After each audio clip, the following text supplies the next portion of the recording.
Hi everyone, कैसे हो आप लोग।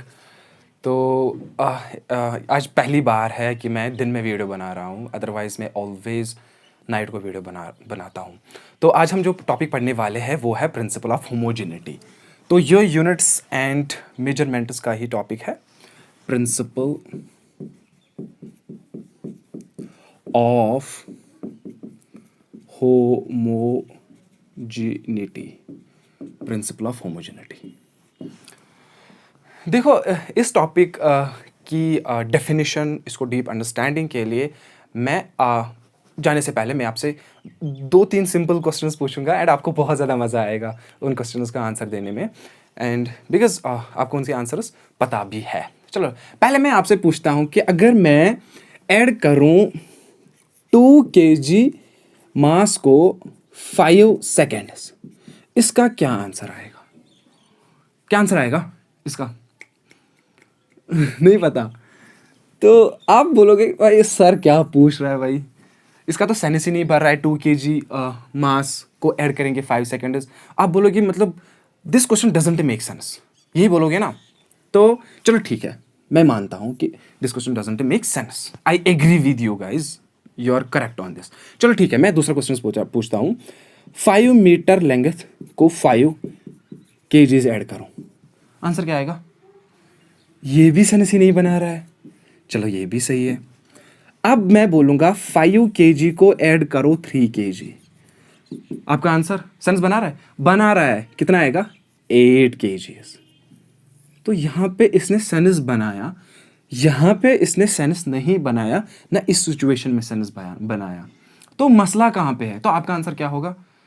सर यहां पे एक में मास है और हमें ऐड करनी है उसमें टाइम को, तो हम ये कर नहीं सकते। फिजिक्स में शायद हम ये नहीं कर सकते और मैथमेटिक्स में ये नहीं कर सकते।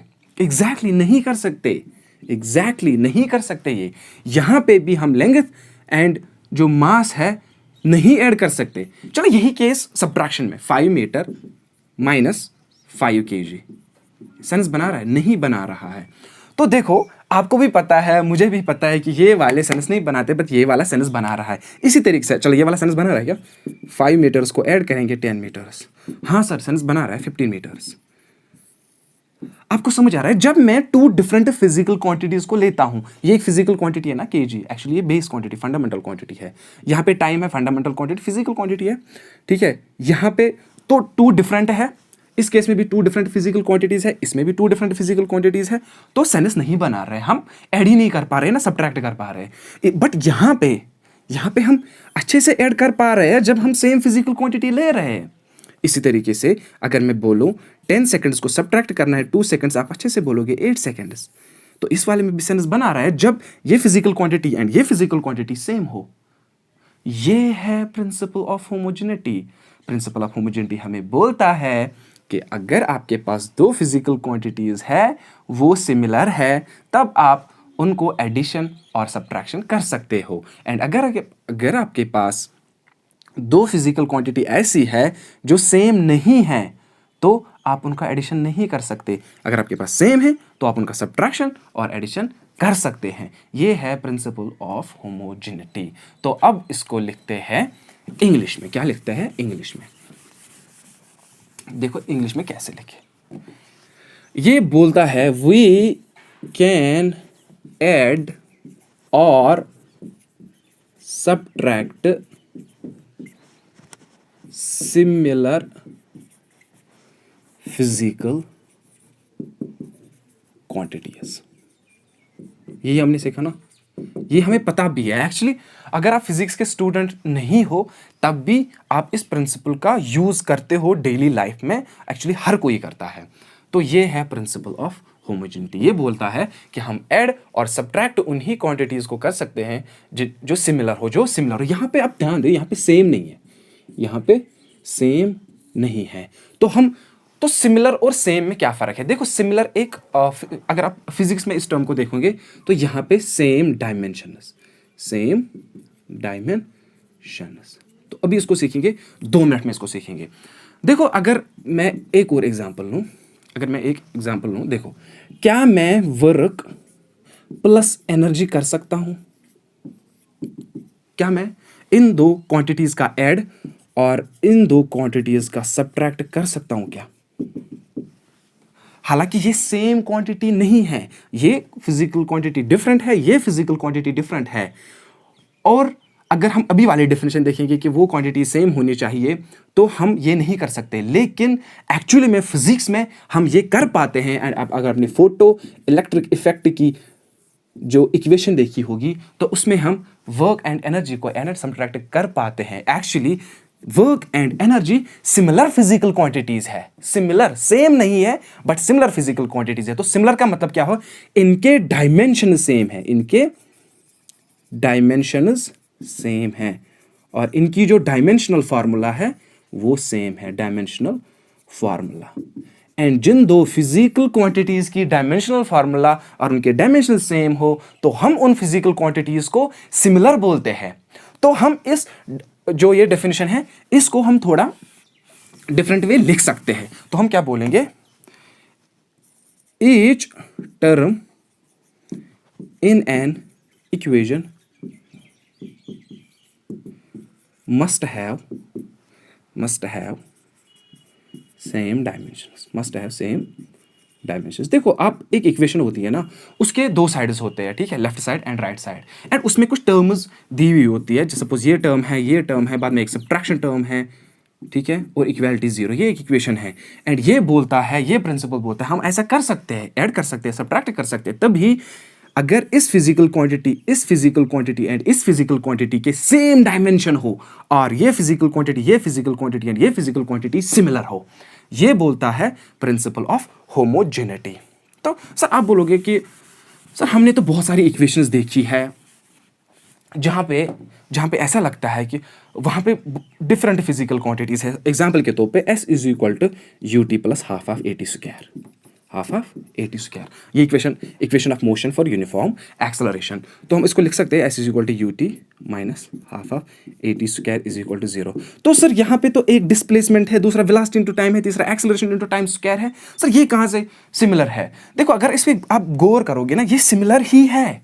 एक्चुअली ये क्या है, डिस्प्लेसमेंट है, तो ये लेंथ में आएगा, डिस्प्लेसमेंट मीटर्स में आता है, तो लेंथ भी मीटर में है ना, तो ये लेंथ है। तो इसका जो डायमेंशंस है वो m0 L1 t0, मतलब मास में 0, लेंथ में 1 एंड टाइम में 0।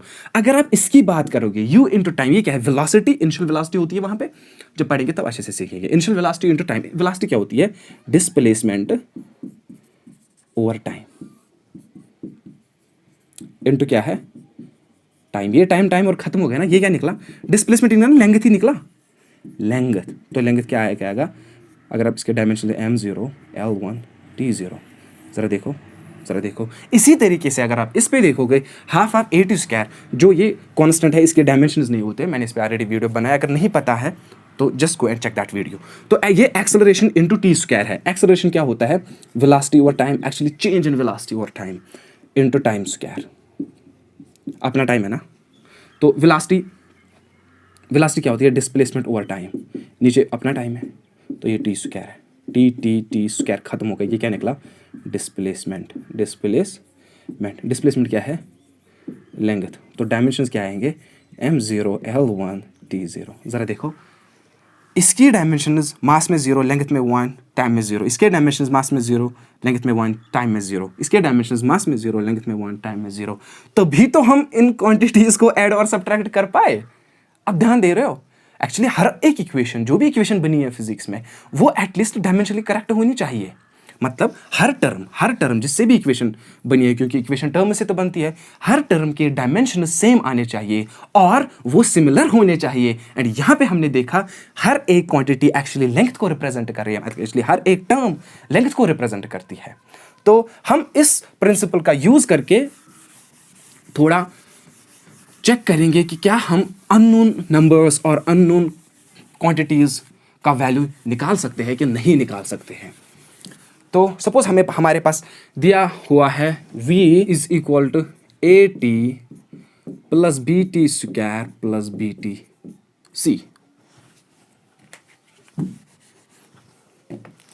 CT cube. एंड ये बोला गया है कि जो v जो है ये वेलोसिटी है एंड जो t है वो टाइम है, फाइंड डायमेंशंस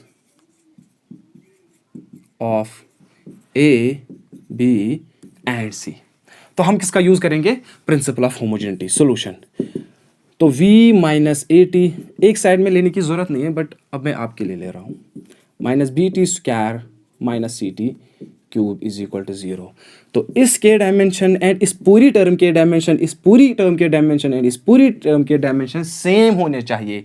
मतलब कि ये सिमिलर फिजिकल क्वांटिटी को रिप्रेजेंट करने चाहिए। देखो, तो मैं बोलूंगा therefore dimensions of A T पूरी टर्म का equals dimension of velocity. Dimension of velocity क्या है? m0 l1 t minus 1। Therefore dimension of A equals, ये जो टाइम नीचे आएगा यहाँ पे t1 लिखते हैं, therefore dimension of A equals m0 l1 t minus 2। ये आया किसके डायमेंशन? ए के डायमेंशन। इसी तरीके से क्या हम इसके डायमेंशन निकाल सकते हैं क्या? किसके? यहाँ पे लिख देता हूँ, dimension of B T square is equal to dimension of velocity. Dimension of velocity क्या है? m0 l1 t minus 1। Therefore dimension of b, इस ये टाइम स्क्वायर नीचे जाएगा यहाँ पे t square, therefore dimension of b is equal to m0 l1 t minus 3। ये किसके डायमेंशन आए? b के डायमेंशन आए। क्या आप c के डायमेंशन निकाल सकते हो? अच्छे से निकाल सकते हैं। Dimension of C T cube is equal to dimension of velocity क्या है? m0 l1 t minus 1। Therefore dimension of c is equal to m0 l1 t minus 1 divide by t cube यहाँ आएगा, तो हम इसको यहाँ से लिख सकते हैं m0 l1 t माइनस 4। हमने प्रिंसिपल ऑफ होमोजेनिटी का यूज करके अननोन जो ये नंबर्स थे और ये कॉन्स्टेंट्स है, तो बाद में देखेंगे ये क्या थे, तो हमें यहाँ से पता चला कि ये इनके ये डायमेंशंस है। तो ये रहा principal of homogeneity. Actually principal of homogeneity का हम यूज़ करेंगे बाद में, जब हम एप्लीकेशंस ऑफ डायमेंशंस पे आएंगे, तो वहाँ पे हम इसका यूज़ करेंगे to check the dimensional correctness of a given equation. एक जो इक्वेशन है ना, वो डायमेंशनली करेक्ट होनी चाहिए सबसे पहले। बाद में देखेंगे कि क्या डायमेंशनल जो करेक्ट इक्वेशन होती है, क्या वो फिजिकली भी करेक्ट होती है, तो वो हम देखेंगे। मुझे लगता है next video applications of dimensions पे ही आएगा, तो वहाँ पे जो फर्स्ट एप्लीकेशन है check the correctness of a given equation, तो हम उसमें प्रिंसिपल ऑफ होमोजेनिटी का यूज़ करेंगे। चलो, thank you for watching, thank you for supporting and be connected with me. Thank you so much.